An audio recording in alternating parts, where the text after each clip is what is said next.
Following the events of the 25th of May 2020, Fucking hell! I'm fucking raging. I'm fucking losing, mate. Boy, you got your fucking child molesting camera out? I felt I had no choice but to provide the police with the video evidence. After 2 weeks of silence, I requested an update from the police. I subsequently felt it necessary to reply to their update with my comments, for the record, as follows. Thank you for updating me. For the record, I would like to make the following comments in response. CR number 20 malicious communications. I have spoken with the suspect who has a shared YouTube profile with members of his family. This was entirely anticipated since it easily facilitates denial of any responsibility and avoidance of any consequences. I suspect that his son was one of the youths that were on your video. I am dismayed that you think this matter so trivial that you haven't attempted to confirm this. May I suggest you familiarise yourself with the Avon and Somerset, Bristol case of Bijan Ebrahimi, details of which may even still be found on the internet, i.e. a person can become the target of hate crimes based on rumours on social networks or in their local communities. For example, in July 2013, Bijan Ebrahimi was killed and then his body set on fire by neighbours who wrongly believed that he was a paedophile. His prior calls to the police reporting harassment from his neighbours had largely been ignored. Following his death and the conviction of his killer, the Independent Police Complaints Commission referred the actions of several police officers and a police community support officer to the Crown Prosecution Service. 2 of these referrals resulted in prosecution and convictions for misconduct in public office, and the officers were imprisoned. I have explained that you feel aggrieved and annoyed by the comment. Again, I am dismayed that you appear to regard this matter as trivial. To suggest I am merely feeling aggrieved and annoyed belittles the true devastating impact that being falsely publicly labelled a paedophile has on a victim. Perhaps my experiences will help you better understand and enable you to better help any future victims you may encounter. For most of my adult life, I lived peacefully in an area of Bristol until the early 2000s, when it began to be taken over by drug dealers, users and antisocial youths, children, yobs. Brought up to be a decent person, I found myself unable to simply look the other way when encountering drug deals, cars being stolen, burned, acts of vandalism, break-ins, children walking to morning class smoking a joint, etc., etc., etc., and I began reporting all such incidents to the police together with photos, video of the perpetrators where possible. I began to have abuse shouted at me in the street, which started with bin man, because I picked up litter, informer, but soon turned into shouts of pedo. Neighbours and acquaintances withdrew from me, and one mistakenly even used the phrase "no smoke without fire" to my face when clumsily explaining they're no longer wishing to pass the time of day with me. It wasn't long before almost every time I left my home for my unavoidable daily dog walks, I had to endure taunts, abuse and things thrown at me, together with eggs repeatedly thrown at my house windows, damage to my car and property, etc., etc., etc., etc. On the 9th of November 2005, following an altercation with one of the youths responsible, when answering my front door a short time later, the father of the youth pushed his way into my home and assaulted me. R.V. Lee Boyce, offence of common assault, found guilty 30th of the 3rd, 2006. Within days of the court case, the police called at my home investigating me over his false allegations I was a paedophile. The severity of the daily abuse and incidents thereafter increased. All incidents were reported to the police, but with no meaningful assistance action whatsoever. On the 6th of October 2006, I was visited by the local police beat manager, who absurdly suggested I could grow a hedge in the 6 feet wide front garden between the street and front of my house to help prevent the egg throwing. That same night, my house was egged again by a mob of in excess of a dozen people, calling me out for a battering. That was very frightening. As ever, the mob had dispersed by the time the police eventually arrived. Around 11 p.m. that same evening, my car parked outside was damaged and the side window and windscreen were smashed by brick-throwing youths.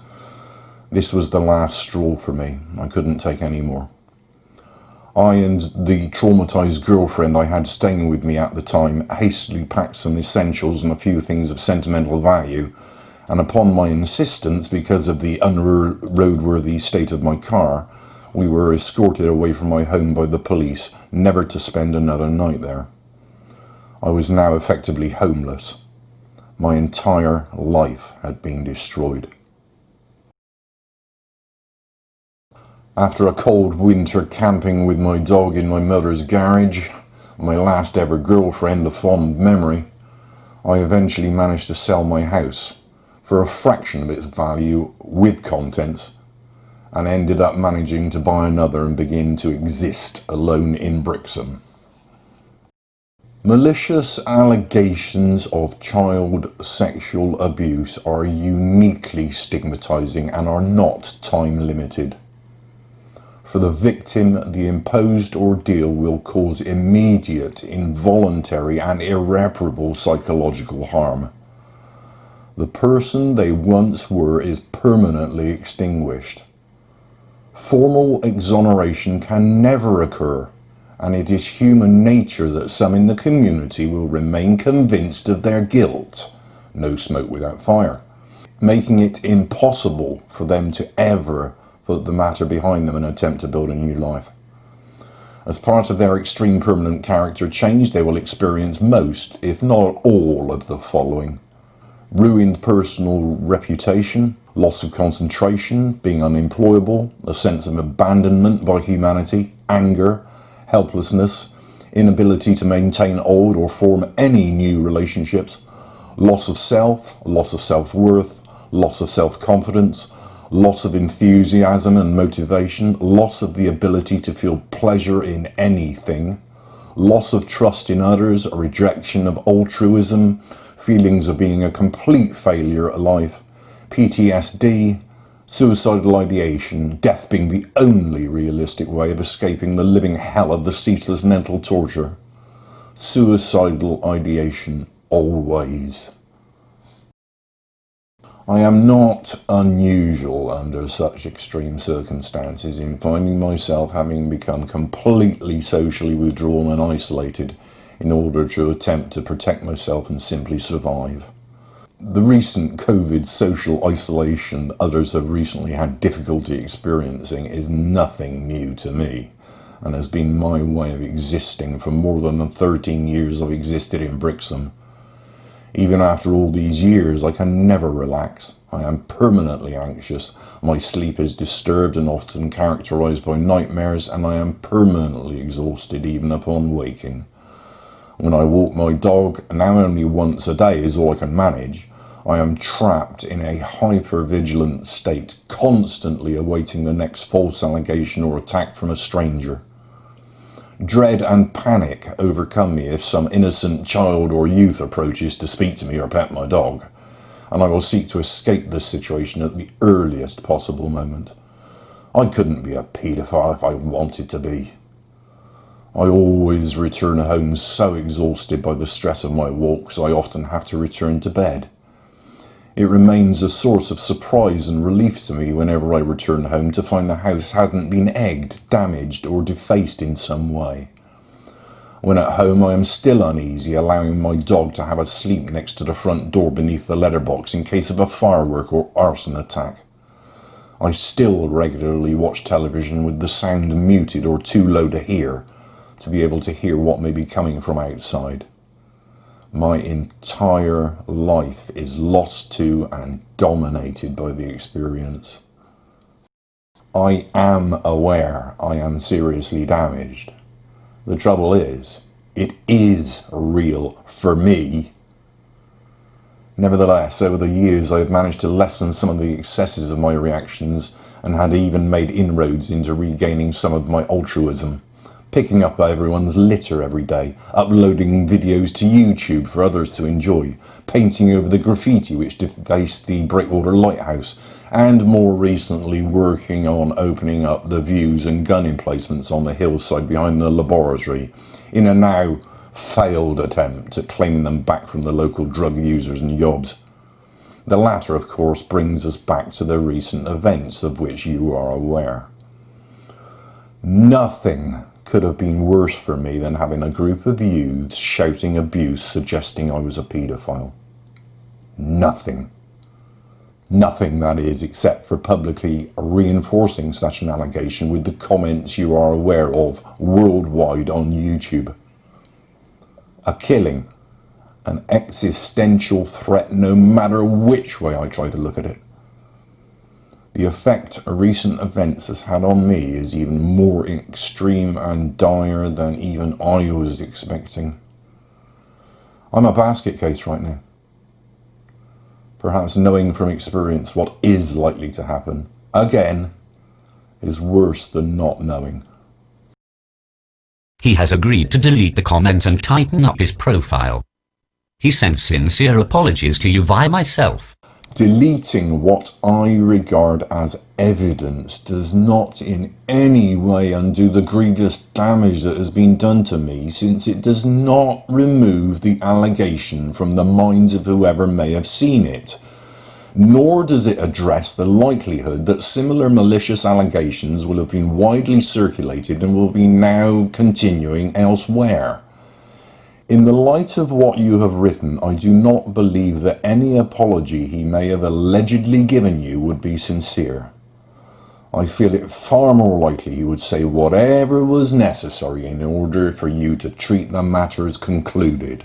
I am confident that this will conclude the matter and prevent further issues. I am sorry, but I find it concerning and frankly insulting that someone of your experience would even attempt to suggest this to me.